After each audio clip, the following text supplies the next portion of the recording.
Paul Bonhomme, bonjour, vous êtes photographe, vous exposez jusqu'au 29 mai à la galerie La Comète au Carlabail une exposition qui s'appelle Manifester. Est-ce que vous pouvez nous en parler s'il vous plaît? Eh bien, avec plaisir. L'exposition manifestée, en fait, c'est une série que j'ai commencé en 2018 avec voilà, en plein boom des manifestations Gilets jaunes. Et au début, je commençais à documenter les manifestations, comme beaucoup, voilà, comme un fait marquant et effectivement avec le côté impressionnant qu'avait ce mouvement dès le début. Et puis au fur et à mesure, en fait, je me suis intéressé à effectivement la violence qui était exponentielle de samedi en samedi et surtout en fait pour moi la thématique qui était la plus horripilante dont j'avais envie de parler, à savoir en fait les blessés graves dans ces manifestations, puisqu'on a eu une explosion du nombre de blessés graves, à savoir des gens qui perdaient un œil, qui perdaient une main, une partie du pied ou même les parties génitales. Et je suis parti du postulat de dire en fait ce mouvement précis des Gilets jaunes, il a un début, il aura une fin. On sait que voilà, comme tout mouvement, il peut se terminer ou évoluer dans d'autres mouvements.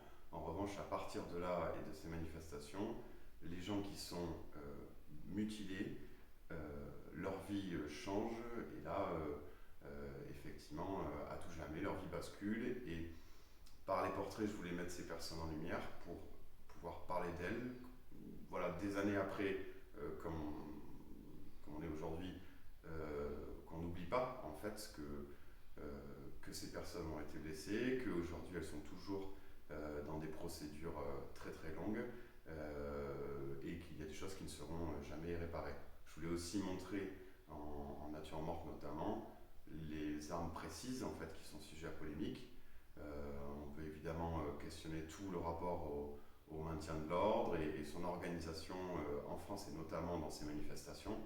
Mais surtout, on sait qu'il y a des éléments problématiques qui sont des armes qui sont à létalité modérée, mais en revanche qui font des dégâts euh, juste inadmissibles sur les corps et, et indélébiles.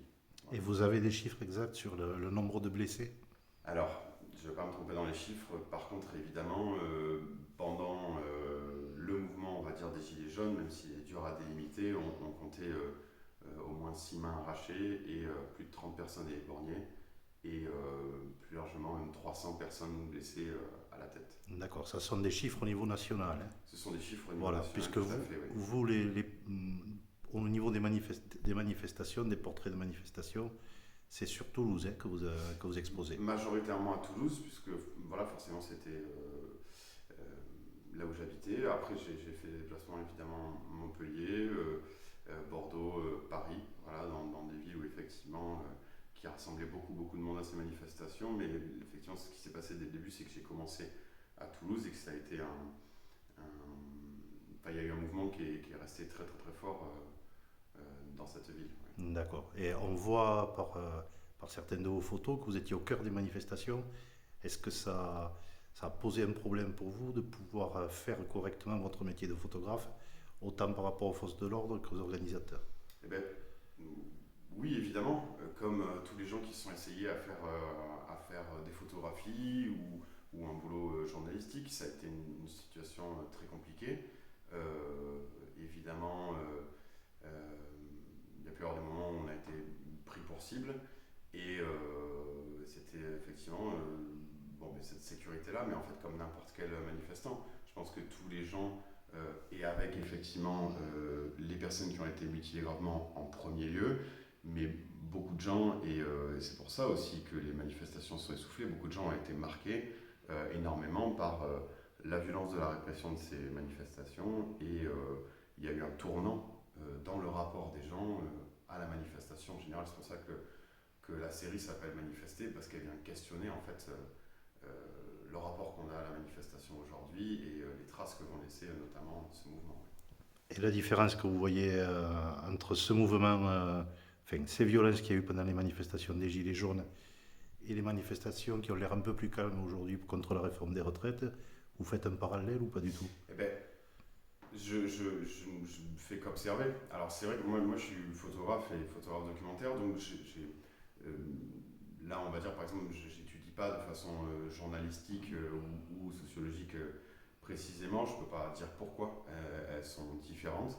Ce qu'on observe depuis effectivement quelques semaines, c'est que les manifestations contre la réforme des retraites sont bondées de monde. On a un retour des grandes manifestations et effectivement il y a toujours des violences et toujours des blessés.